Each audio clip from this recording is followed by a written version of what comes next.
Hello बेटा, चलो आज अपन नेशनल इनकम का सेकंड मेथड स्टार्ट करेंगे। कौन सा? Income method. ठीक, चलो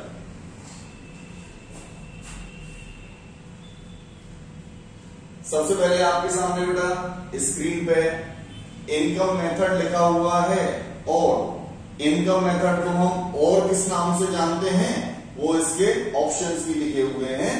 फैक्टर पेमेंट मेथड भी बोलते हैं इसको और इसको डिस्ट्रीब्यूटेड शेयर मेथड भी बोलते हैं।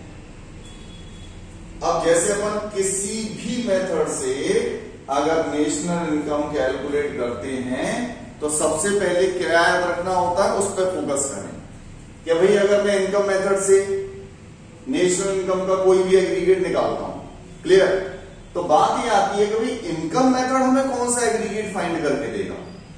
तो इनकम मेथड से हम कौन सा एग्रीगेट निकालेंगे? एनडीपीएफसी। जैसे वैल्यू एडेड मेथड मैंने लास्ट क्लास में पढ़ाया था, वैल्यू एडेड मेथड से हम कौन सा एग्रीगेट निकालते हैं? जीडीपीएमपी। तो बेटा सबसे पहले अपन को यह पता होना बहुत जरूरी है कि आप किसी भी मेथड से कौन सा एग्रीगेट फाइंड करते हो, उसके बाद अपन उस एग्रीगेट से दूसरे एग्रीगेट पे इजीली पहुंच जाते हैं एग्रीगेट के मेथड से।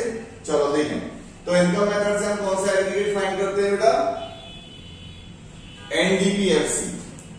एनडीपीएफसी का फॉर्मूला क्या लिखा हुआ है?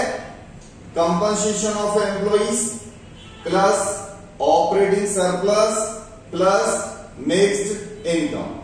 क्लियर? तीन चीजों को अगर हम ऐड करते हैं तो हमारा एनडीपीएफसी का आंसर आ जाता है।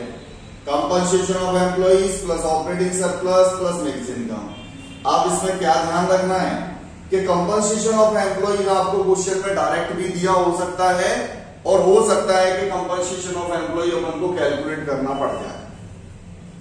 ऑपरेटिंग सरप्लस आपको डायरेक्ट भी दिया हो सकता है, लेकिन ऑपरेटिंग सरप्लस कई चीजों को मिला के बनता है। मिक्स्ड इनकम आपको डायरेक्ट दी होगी और अगर नहीं दी है तो इसको जीरो रख देना। कुल मिला के मेरी एक चीज को ध्यान में रखना, इन तीन चीजों में से मिक्स्ड इनकम जीरो हो सकती है, लेकिन बाकी के दोनों चीजें कभी भी जीरो नहीं हो सकती। चलो अब सबसे पहले अपन देखेंगे कंपनसेशन ऑफ एम्प्लॉइज। अगर क्वेश्चन में नहीं दिया है तो कंपनसेशन ऑफ एम्प्लॉइज कैसे कैलकुलेट करते हैं बेटा? कंपनसेशन का मतलब क्या होता है कि भाई हम कहीं पर काम कर रहे हैं, उसके बदले हमारा रेम्यूनरेशन हमें क्या मिल रहा है। तो कंपनसेशन का मतलब है वेजेज या salary in cash, wages and salary in kind, मतलब कैश के अलावा अगर अपन को किसी भी फॉर्म में वेजेज और सैलरी मिल रही है, लाइक जैसे हमें कहीं से कोई भी फैसिलिटी मिल गई, कहीं से कोई भी अदर अलाउंस मिल गया, तो एनी टाइप्स ऑफ अलाउंसेज और परक्यूसाइड्स। फिर third point, employer contribution to social security scheme. कई बार बेटा ध्यान से समझना है, इसमें एम्प्लॉयर की जगह एम्प्लॉय भी दिया हुआ, तो एम्प्लॉय नहीं लेना है अपन को सिर्फ एम्प्लॉयर कॉन्ट्रीब्यूशन लेना है। क्लियर?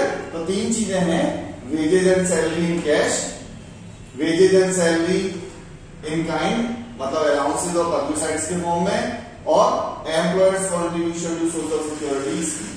क्लियर? चलो ये तो हो गया बेटा कंपनसेशन ऑफ एम्प्लॉय। अब अपन बात करेंगे ऑपरेटिंग सरप्लस की।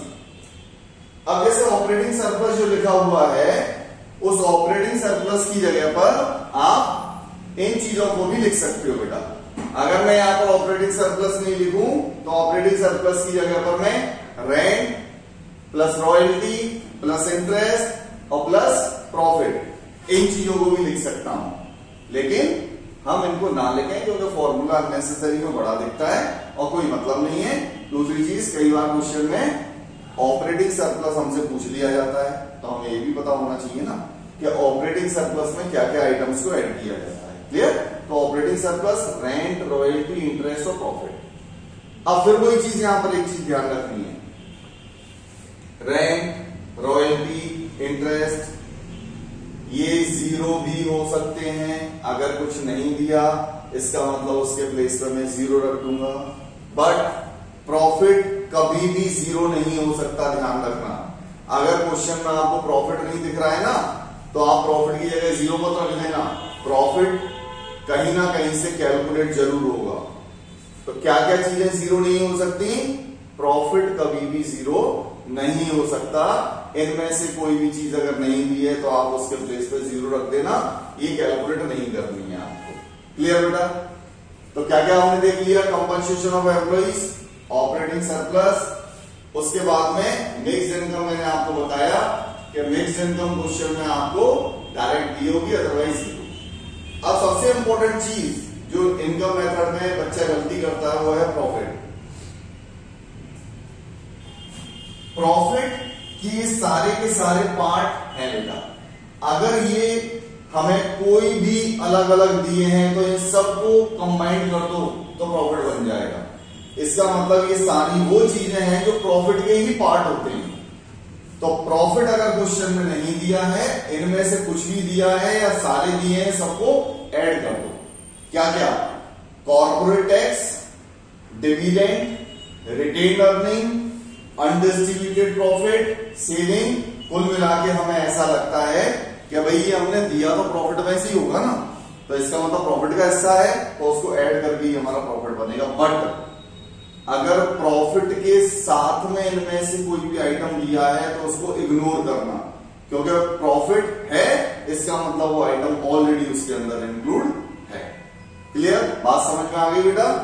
और मिक्स्ड इनकम मैंने बोला कि मिक्स्ड इनकम आपको डायरेक्ट दी होगी, उसका मतलब क्या होता है वो यहां पर मैंने आपके समझने के लिए मैंने समझा दिया है।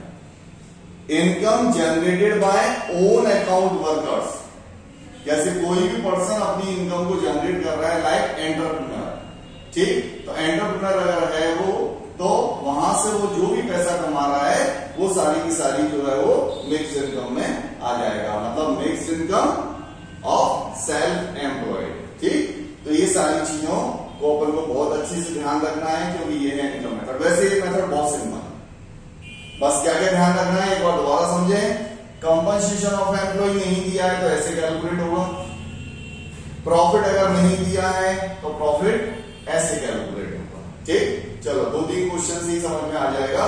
2 से 3 क्वेश्चन में इंपॉर्टेंट आपको इनकम मेथड के करा देता हूं।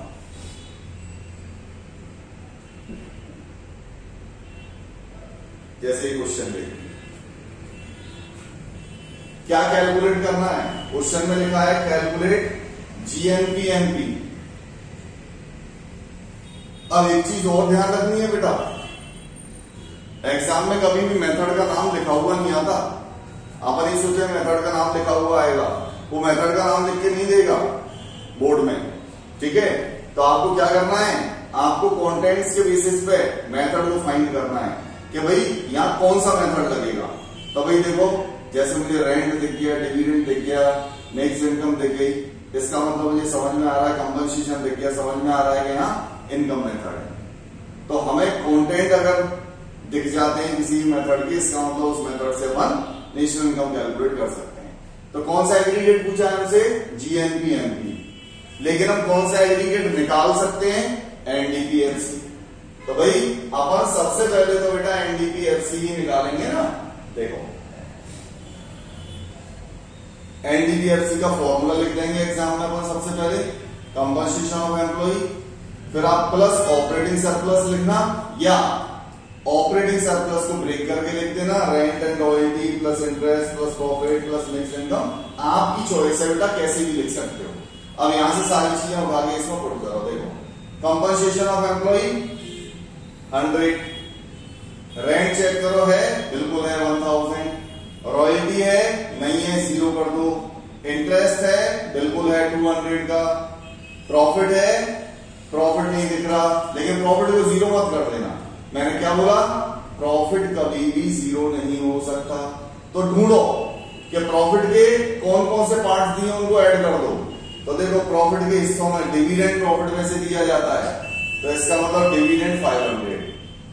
सेविंग्स कहां से करोगे? सेविंग जो आपका प्रॉफिट होगा उसी में से आप सेविंग्स करोगे, तो सेविंग भी प्रॉफिट का हिस्सा है।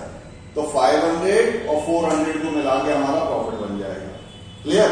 मिक्स्ड इनकम है क्या क्वेश्चन में? है 200, नहीं होती तो 0 कर देते। बस इन सारी चीजों को पुट कर देंगे। देखो कंपनसेशन ऑफ एम्प्लॉय 100 पुट कर दिया मैंने। क्लियर? रेंट क्वेश्चन में पुट कर दिया मैंने 1000, रॉयल्टी है नहीं, उसके बाद में इंटरेस्ट मैंने पुट कर दिया बेटा 200, उसके बाद प्रॉफिट की जगह पर डिविडेंड और सेविंग्स को प्लस कर दिया, ब्रैकेट लगा हुआ है, और नेक्स्ट इनकम प्लस कर दी, 2400 हमारा आंसर आ गया एनडीपीएफसी का। बट हमसे पूछा गया जीएनपीएमपी। अब यहां पर एग्रीगेट वाली बात आ गई, आपको एनडीपीएफसी को कन्वर्ट करना है जीएनपीएमपी में, तो क्या क्या चेंज दिख रहा है, आपको एन से जी पे पहुंचना है, नेट से ग्रॉस पे। तो नेट से ग्रॉस पे कैसे पहुंचते हैं, डेप्रीशिएशन को प्लस करके, तो भाई एनडीपीएफसी में डेप्रीशिएशन प्लस हो जाएगा। डी है यहां पर, वहां पर एन है। डोमेस्टिक से नेशनल पे, बेटा डोमेस्टिक से नेशनल पे कैसे पहुंचते हैं, डोमेस्टिक से नेशनल पे पहुंचते हैं NFIA, net factor income from abroad को प्लस करके। तो एनएफआईए देखो दिया हुआ है बेटा 3rd नंबर पे एनएफआईए, ठीक, उसको प्लस कर देंगे। फिर फैक्टर कॉस्ट से मार्केट प्राइस, फैक्टर कॉस्ट से मार्केट प्राइस पे कैसे पहुंचते हैं, नेट इनडायरेक्ट टैक्स को प्लस करके, एनआईडी। एनआईडी क्वेश्चन में है पहले नंबर पर दिया होगा, बस पुट कर दो। देखो जीएनपीएमपी निकालना है, जो कैलकुलेट करना है उसको इक्वल के लेफ्ट साइड में रखो, और जो हमें गिवन है या हमने कैलकुलेट किया उसको इक्वल के राइट साइड में रखो, और जो जो चेंजेस हैं वो चेंज करते जाओ। मैक्सिमम जैसे आप सभी लोगों ने एग्रीगेट तो पढ़ रखा है, लेकिन फिर भी एक क्लास में मैं आपको एग्रीगेट पढ़ाऊंगा, लेकिन जिन्होंने पढ़ रखा है उन्हें तो पता है ही, एग्रीगेट में मैक्सिमम 3 ही चेंज होते हैं, और तीनों चेंजेस इसमें हैं। पहला स्टेप नेट ऑफ ग्रॉस, दूसरा स्टेप डोमेस्टिक और नेशनल, और तीसरा स्टेप फैक्टर कॉस्ट और मार्केट प्राइस। तीनों चेंजेस हैं, प्रोडक्ट कभी भी चेंज नहीं होता, वो सारी एग्रीगेट में एज इट इज रहता है। ठीक है बेटा, बस इसमें वैल्यू पुट कर दो। देखो तो फाइनल आंसर हमारा कितना आया, 3680। ये हमारा जीएनपीएमपी का आंसर है।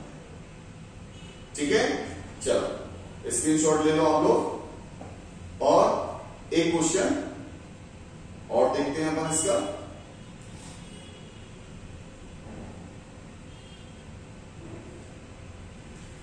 ये देखो ऑपरेटिंग सरप्लस निकालना है इसमें। अब ऐसा क्वेश्चन एग्जाम में आ जाता है तो बच्चे बड़े खुश हो जाते हैं, अरे वाह ऑपरेटिंग सरप्लस, इसमें है क्या, rent royalty interest profit add करो, आ जाएगा। बिल्कुल सही बात है, खुश होना भी चाहिए, लेकिन ये सारी चीजें हो तब। देखो जरा, रेंट दिख रहा है, रॉयल्टी नहीं दिख रही, तो आप भी कहोगे सर ने बोला था नहीं है तो 0 कर दो ना, बिल्कुल। इंटरेस्ट दिख रहा है, ठीक है भाई। प्रॉफिट, लेकिन सर ने ये नहीं बोला था कि प्रॉफिट नहीं दिख रहा हो तो उसको भी 0 कर दो। प्रॉफिट नहीं दिख रहा है इसका मतलब अब गड़बड़ है, तो ऑपरेटिंग सरप्लस निकालना भी अब थोड़ा सा डिफिकल्ट हो गया, लेकिन फिर भी सिंपल हो जाता है। यहां अगर आपको प्रॉफिट के पार्ट दे दिए होते, डिविडेंड, सेविंग, अनडिस्ट्रीब्यूटेड प्रॉफिट, वो भी नहीं दिया, वो भी सब ऐड कर दिया उन्होंने, फिर कैसे होगा ये क्वेश्चन सॉल्व। तो बेटा कई बार जितना सिंपल क्वेश्चन दिख रहा होता उतना होता नहीं। सीबीएसई में बिल्कुल भी सिंपल लेवल आता ही नहीं है। अपन को अपने कॉन्सेप्ट क्लियर होने चाहिए, तब हर चीज सिंपल होती है। तो क्या करना है इसमें बताओ, सोचो। ये सेल्स क्यों दी है भाई, इसकी क्या जरूरत है, ये तो वैल्यू एडेड मेथड में जरूरत होती है। इंटरमीडिएट कंजप्शन क्यों दिया है, हाँ बिल्कुल राइट। अब आपको वैल्यू एडेड मेथड से उसका एग्रीगेट निकालना है सबसे पहले, तो इसमें बेटा इनकम मेथड के साथ अब देखो वैल्यू एडेड मेथड भी आ गया बाय डिफॉल्ट। देखो सबसे पहले वैल्यू एडेड मेथड आपको क्या निकाल के देता है, जीडीपीएमपी। फॉर्मूला अपन ने लास्ट क्लास में पढ़ा है, value of output minus intermediate consumption. Value of output दो चीजों से मिलकर बनता है, sales plus change in stock. Sales दिया 4000, चेंज इन स्टॉक है नहीं, तो 4000 दिया गया। इंटरमीडिएट कंजप्शन 600, वो लिख दिया मैंने, ये आ गया 3400। ध्यान से समझे ना, बहुत अच्छा क्वेश्चन है। अच्छे क्वेश्चन को ही मैंने स्टार मार्क किया है, मैं वही क्वेश्चन आपको यहां करवा रहा हूं। अब जीडीपीएमपी से मैं कहां पहुंचूंगा, मैं पहुंचूंगा पहुंचूंगा अपने इनकम मेथड के एग्रीगेट पे। कौन सा एग्रीगेट? एनडीपीएफसी। तो एनडीपीएफसी बनाऊंगा मैं जीडीपी एमपी से। देखो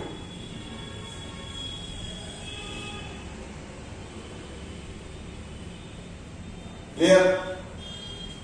जीडीपी एमपी से एनडीपीएफसी, ग्रॉस से नेट में आएंगे, माइनस डेप्रिसिएशन, डी सिमिलर है, पी सिमिलर है, मार्केट प्राइस से फैक्टर कॉस्ट पे आओगे आप, माइनस एनआईटी, बस पुट कर दो।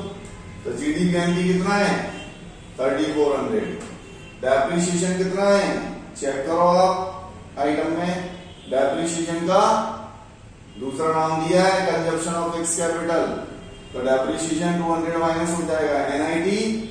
एनआईटी भी दी हुई है 500, तो बेटा 3400 में से 200 माइनस कर दो और 500 माइनस कर दो, मतलब 700 माइनस कर दो, आ जाएगा आपका 2700। देखो बस अब आप अपने आंसर के बहुत करीब पहुंच गए। अब एनडीपीएफसी का फॉर्मूला पुट करो ना बेटा। देखो compensation of employ plus operating surplus plus mixed income, बस सारी चीजें पुट कर दो।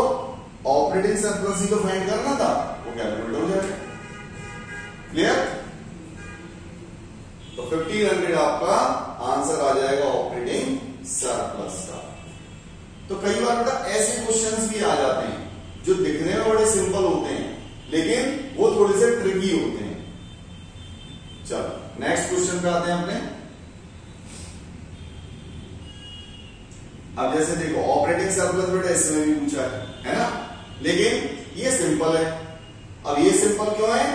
क्योंकि बेटा इसके अंदर आपको प्रॉफिट दे दिया, इसके अंदर आपको सारी चीजें दे दी, इसलिए सिंपल हो गया। रेंट, रॉयल्टी, इंटरेस्ट, प्रॉफिट,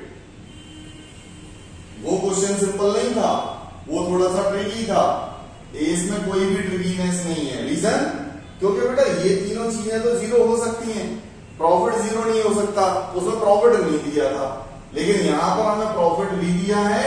अगर ये प्रॉफिट नहीं भी दिया होता तो डिविडेंड, कॉर्पोरेट टैक्स, इनसे अपन प्रॉफिट बना लेते। तो ये सिंपल है। चलो अब आप समझ चुके हैं जो मैंने आपको तरीके बताए हैं, बस उन्हीं तरीकों से अपन इनको समझेंगे। क्लियर? देखो क्या दिया बेटा आपके सामने, calculate net value added at factor cost. इसका मतलब एनडीएफसी मतलब एनडीपीएफसी, और इनकम मेथड हमारा एनडीपीएफसी की निकाल के देता है। ठीक, तो एनडीपीएफसी अपन कैलकुलेट करेंगे। फॉर्मूला दिमाग में है ही आपके, NDPFC equals to compensation of employ plus operating surplus plus mixed income. चलो एक एक आइटम पे आते हैं। कंपनसेशन ऑफ एम्प्लॉय है क्या बेटा क्वेश्चन में? बिल्कुल दिख रहा है मुझे 8th नंबर पे, ये रहा। तो कंपनसेशन ऑफ एम्प्लॉय को अपन ले लेंगे, ठीक है। अब आई बारी ऑपरेटिंग सरप्लस की। ऑपरेटिंग सरप्लस में 4 आइटम आते हैं, रेंट, रॉयल्टी, इंटरेस्ट और प्रॉफिट। रेंट है, बिल्कुल है, वो ले लेंगे आप। रॉयल्टी दिख रही है? नहीं दिख रही, कोई बात नहीं, 0 कर देना। इंटरेस्ट दिख रहा है? दिख रहा है भाई, इंटरेस्ट ले लेंगे। प्रॉफिट दिख रहा है? सर नहीं दिख रहा। नहीं दिख रहा तो उसके कुछ ना कुछ कंपोनेंट्स दिख रहे होंगे। हाँ भाई दिख रहे हैं, क्या क्या? Dividend, corporate tax, undistributed profit, हो गया। इसका मतलब ये ऑपरेटिंग सरप्लस तक का आइटम आ गया। अब नेक्स्ट इनकम दिख रही है? नहीं दिख रही। नहीं दिख रही इसका मतलब 0। बस जो यहां पर टिक मार्क दिख रहे हैं उन टिक मार्क को प्लस कर दो, आपका आंसर आ जाएगा बेटा एनडीपीएफसी। क्लियर बेटा? तो इसका स्क्रीनशॉट ले लो और फॉर्मूला अप्लाई करके जैसे मैंने सिखाया है आप उसके अकॉर्डिंग वैल्यू उनको पुट करो, आ जाएगा आंसर। चलो नेक्स्ट। एक बहुत अच्छा क्वेश्चन ये वाला है आपके सामने। नेशनल इनकम कैलकुलेट कर रही है। नेशनल इनकम, तो बेटा नेशनल इनकम का एग्रीगेट तो पता होना चाहिए अपन को। क्या होता है नेशनल इनकम का एग्रीगेट? सबको पता है एनएनपीएफसी, और नेशनल इनकम का एग्रीगेट होता है एनएनपीएफसी।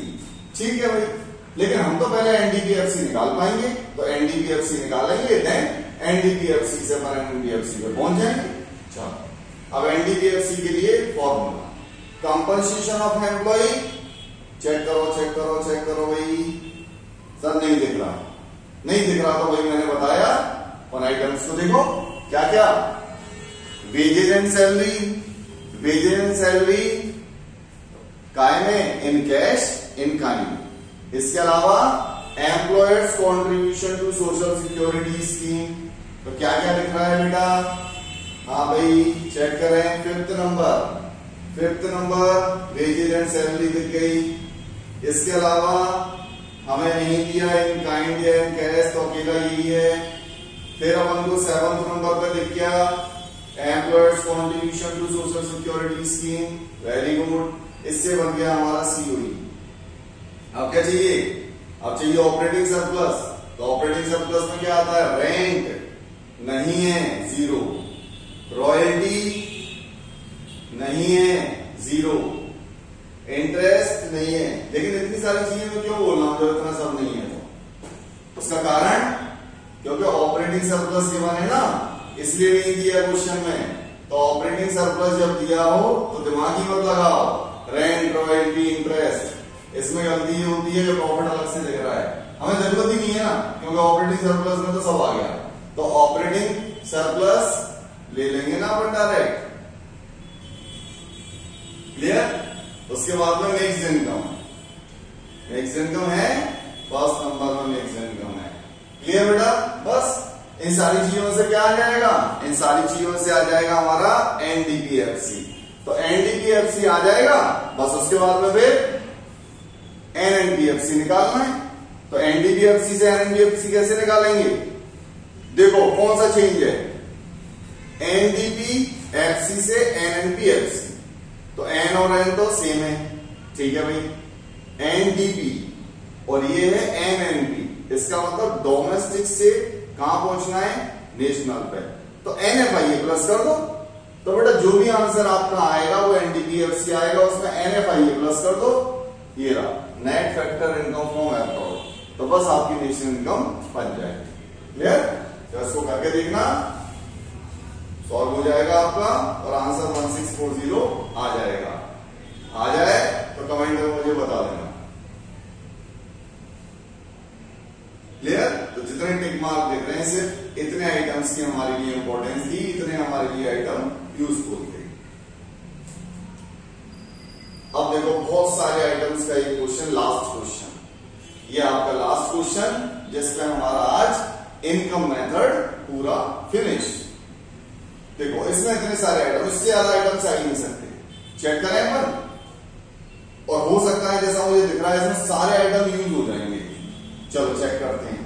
जीएनपी एनपी पूछा है हमसे, निकालना है हमें क्या निकालते हैं? याद हो गया ना अब तक? एनडीपीएफसी। अब एनडीपीएफसी निकालेंगे तो क्या क्या चाहिए? सबसे पहले चाहिए कंपनसेशन ऑफ एम्प्लॉय। तो कंपनसेशन ऑफ एम्प्लॉय कहां दिख रहा है? ये दिख रहा है, दिख रहा है, ठीक है भाई। अब कंपनसेशन ऑफ एम्प्लॉय दिया हुआ है तो उससे रिलेटेड आइटम्स जो भी होते हैं उनकी अपन को कोई जरूरत नहीं है, like employers contribution to social security scheme नहीं चाहिए, डायरेक्ट दिया हुआ है ना। फिर आएंगे अपन ऑपरेटिंग सरप्लस पे। ऑपरेटिंग सरप्लस में क्या चाहिए? रेंट हैगा भाई, रॉयल्टी चेक करो, नहीं है, 0 कर दो। इंटरेस्ट चेक करो, ये रहा इंटरेस्ट, ठीक। उसके बाद में प्रॉफिट चेक करो, ये प्रॉफिट ही गड़बड़ करता है बस, और यही एग्जाम में गड़बड़ कर पाएगा अगर नहीं सीखोगे तो प्रॉफिट में क्या क्या आ जाएगा? चलो चेक करते हैं। Profit profit profit, dividend profit होता है, सेविंग्स प्रॉफिट होती हैं, कॉर्पोरेट टैक्स प्रॉफिट होता है। तो इन 3 आइटम को ऐड करेंगे तो प्रॉफिट बन जाएगा। कहां तक पहुंच गए? ऑपरेटिंग सरप्लस तक। अब मिक्स्ड इनकम, ये दिख रही मिक्स्ड इनकम, नहीं होती तो 0 कर देते। तो इतने सारे आइटम्स को ऐड करके क्या बन जाएगा? NDPFC.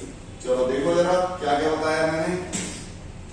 Compensation of employ, second rent, royalty नहीं है, जीरो, इंटरेस्ट ये आ गया, उसके बाद प्रॉफिट, प्रॉफिट के लिए क्या क्या आ गया, डिविडेंड आ गया, सेविंग्स आ गई और कॉर्पोरेट टैक्स आ गया। क्लियर? फिर नेक्स्ट इनकम, चलो नेक्स्ट इनकम दिया, इससे बना हमारा एनडीपीएफसी, पहुंचना कहां है, जीएनपीएनपी पे बेटा। अब देखो कि क्या क्या एग्रीगेट का चेंज हो रहा है, चेंज हो रहा है, एन से पहुंचना है जी पे, नेट से ग्रॉस पे। तो नेट से ग्रॉस पे कैसे पहुंचते हैं, डेप्रिसिएशन प्लस करके। कहां है डेप्रिसिएशन, पूरा consumption of fix capital second number पे, ठीक है। फिर हमारे पास है डोमेस्टिक, हमें पहुंचना है नेशनल पे, एनएफआईए प्लस करो। अब एनएफआईए दिख रहा है क्या, net factor income from abroad, नहीं दिख रहा। तो एग्रीगेट्स में आपने पढ़ा हुआ है क्या, फैक्टर इनकम फ्रॉम में से फैक्टर इनकम 2 माइनस कर दो, तो फैक्टर इनकम फ्रॉम अब्रॉड 320 में से 2 अब्रॉड माइनस कर दो, 70 आ जाएगा। और फिर हम फैक्टर कॉस्ट पे हमें मार्केट प्राइस पे पहुंचना है, इसका मतलब एनआईटी कैसे निकलेगा, इनडायरेक्ट टैक्स माइनस सब्सिडी, तो इनडायरेक्ट टैक्स माइनस सब्सिडी।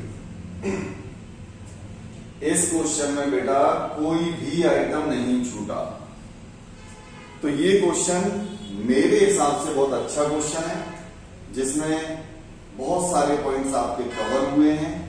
अगर लेंथी क्वेश्चन जैसे 6 मार्क्स में बनता है तो इसी लेवल का क्वेश्चन 6 मार्क्स में बनता है, नहीं तो इस बार चांसेस क्या हैं कि आपको 3 मार्क्स में क्वेश्चन दे देंगे, 3 मार्क्स में उसके साथ में कोई भी थ्योरी का पार्ट दे देंगे, ठीक है। लेकिन अगर इस लेवल का क्वेश्चन आएगा तो पॉसिबिलिटी है कि वो 4 मार्क्स या 6 मार्क्स में आपका जाएगा, ठीक है बेटा। बाकी भी बहुत सारे क्वेश्चंस हैं, आपको अगर कोई भी प्रॉब्लम आती है तो मुझे कमेंट सेक्शन में बताना। और जैसे मैंने पहले भी कहा है कि मेरे व्हाट्सएप नंबर पे बता देना, व्हाट्सएप नंबर में एक बार बोल भी देता हूं, 9826488667, जो आपको कहीं भी मिल जाएगा। जब आप मेरा वीडियो देखोगे तो आप मुझे व्हाट्सएप पे मैसेज करके अपने पेपर से 1 दिन पहले तक पूछ सकते हैं, आपको उसका सॉल्यूशन तुरंत मिलेगा, किसी भी टाइप का डाउट। ठीक है बेटा, चलो बाय।